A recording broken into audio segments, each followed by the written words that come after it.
తమిళనాడులో కొత్త ప్రభుత్వం ఏర్పాటుకు సంబంధించి నెలకొన్న రాజకీయ గందరగోళం మధ్య ముఖ్యమంత్రి ప్రమాణ స్వీకార కార్యక్రమంపై ఉత్కంఠ కొనసాగుతోంది. మెజారిటీకి అవసరమైన 118 మంది ఎమ్మెల్యేల మద్దతు లేఖను టీవీకే అధినేత విజయ్ అందుకోకపోవడంతో రాజకీయ వాతావరణం మారిపోయింది. తన 107 మంది ఎమ్మెల్యేలతో పాటు ఇప్పటి వరకు కేవలం 5గురు కాంగ్రెస్ ఎమ్మెల్యేల మద్దతును మాత్రమే పొందగలిగారు.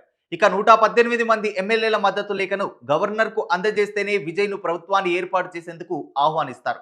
సాధారణ మెజారిటీకి అవసరమైన 118 మంది ఎమ్మెల్యేల మద్దతు లేఖలను సమర్పించాలని గవర్నర్ విశ్వనాథ్ ఆర్లేకర్ టీవీకేకు చెప్పడంతో ఈ రోజు జరగాల్సిన విజయ్ ప్రమాణ స్వీకార కార్యక్రమం వాయిదా పడింది. కాగా 108 సీట్లు గెలిచి సింగిల్ లార్జెస్ట్ పార్టీగా అవతరించిన టీవీకేకు అధికారం అంత ఈజీగా దక్కడం లేదు. 5గురు సభ్యులున్న కాంగ్రెస్ మద్దతు ఇచ్చినా కానీ విజయ్ కు మరో 6గురు ఎమ్మెల్యేలు అవసరం. ఆయనకు సపోర్టు చేసేందుకు చిన్న పార్టీలు సైతం ససేమిరా అంటున్నాయి. మరోవైపు మెజారిటీ నిరూపించుకోవడానికి విజయ్ కి గవర్నర్ రేపటి వరకే డెడ్ లైన్ విధించినట్లు తెలుస్తోంది. ఆలోపు మెజారిటీ చూపించకపోతే ఏం జరుగుతుందనేది ఉత్కంఠగా మారింది. ఈ అంశంపై మీ యొక్క అభిప్రాయాన్ని కామెంట్ రూపంలో తెలియజేయండి.